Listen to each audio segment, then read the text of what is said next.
Nasir, son of Khusraw, tells us that in his 40th year he was an administrator in the revenue service of the Sultan of Khorasan. He used to drink heavily, but one night in a dream a voice rebuked him. "How long will you drink of this wine, which destroys man's intellect?" In his dream Nasir replied, "The wise have not found anything other than this to lessen the sorrow of the world." But the voice said, "To be senseless is no repose. Rather one should seek that which increases reason and wisdom." "Where can I find that?" asked Nasir. "Seek, and ye shall find," said the visitor, and pointed towards Mecca. On waking, Nasir reflected on his dream. "I have awoken from a night's sleep, but how shall I awaken from my sleep of 40 years?" he thought. Nasir prayed to God to give him moral strength. From Balkh he rode to Marv, where he settled his debts. He took leave of his job and announced he was going on the pilgrimage to Mecca. And so, in the early spring of the year 1046, he set off west along the Nishapur road, with his brother and a Hindu servant for company. In June they arrived in the town of Semnan, where Nasir stayed for a while, seeking out the learned. In Semnan, a young Persian scholar called Master Ali Nasai was recommended to him. Master Ali hinted that he had been a student of the great doctor and philosopher Ibn Sina. His own students were reading medical texts, mathematics, and the geometry of Euclid. But he confessed to Nasir he knew no arithmetic, and greatly desired to learn it. Nasir wondered how a man deficient in his own education could set himself up as a teacher of others. So he travelled on west in search of wisdom. Through mountainous territory, past the borders of the Byzantine Empire they travelled, and on the 8th month of his journey, Nasir arrived in the fertile land of Syria. A few days beyond Aleppo they came to a city ruled by a learned blind man called Abul Allah. More than 200 persons from near and far were studying literature and poetry at his court, while his agents and deputies managed the government of the city. Though Abul Allah possessed prodigious wealth, he wore coarse garments and fasted, living the life of an ascetic. He used his wealth to take care of the people's needs instead. Someone once asked the old man why, if God had granted him such wealth, he gave it away and starved himself. "I own nothing more than what I eat," said Abul Allah. A year after leaving home, in the month of Ramadan, Nasir arrived in Jerusalem, the second most holy place on God's earth for the people of Islam. Those unable to make the great pilgrimage to Mecca gathered there. Christians and Jews also came from Byzantium and elsewhere to visit the holy sites. Nasir stayed in and around Jerusalem for 2 months, visiting the Dome of the Rock, the place known as the Cradle of Jesus, the Grand Byzantine Church, and many other sites. He made a special journey to venerate the tomb at Hebron of Abraham, the friend of God, and the tombs of the prophets Jacob and Joseph. Then, crossing the Hijaz, he made his first short visit to Mecca, but supplies in the town were low, and after 2 days he thought it prudent to return to Jerusalem. Now in some haste, by land to Ascalon, and by boat to the Nile's mouth, Nasir comes to Cairo and the Fatimid court.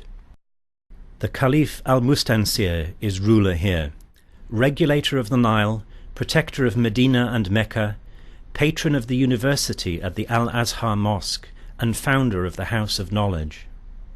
Trade is flourishing, with produce aplenty, metalwork, fine fabrics and glassware, great buildings, well-planned public works. Nasir noticed how justice and security flourished under al-Mustansir's reign. No one had cause to fear the Caliph's soldiers or agents. The shopkeepers didn't even lock their shops at night.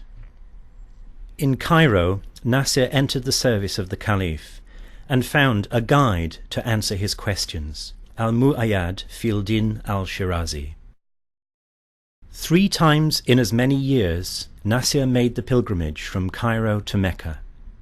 Twice he travelled the Red Sea route, in mean years of drought, famine, and disorder. The Caliph had advised it wasn't safe for the public to go on Hajj under these conditions, but he was obliged to send the coverings for the Kaaba, white cloths embroidered with gold thread, and Nasir was chosen to accompany the gifts.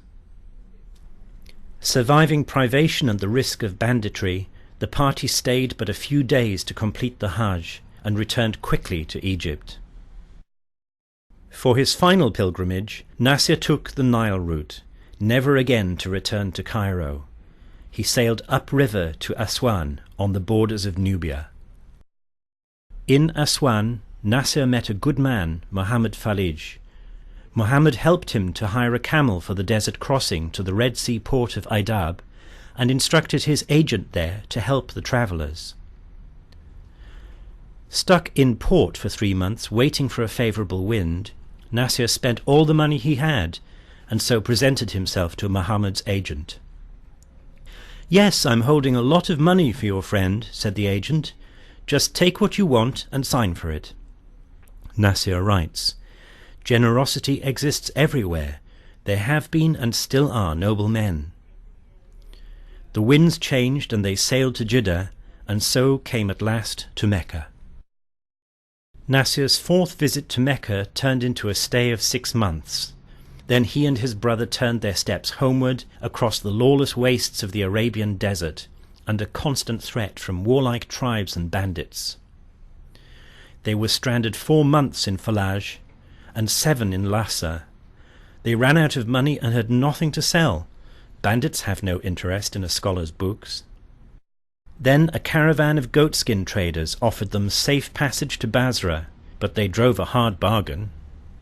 With no cash to offer up front, the penniless pair had to promise to pay 30 dinars in Basra. Outrageous. Arriving in Basra in a filthy loincloth, with only a sack to cover his back, Nasir is refused entry to the bathhouse. They think he and his brother are madmen.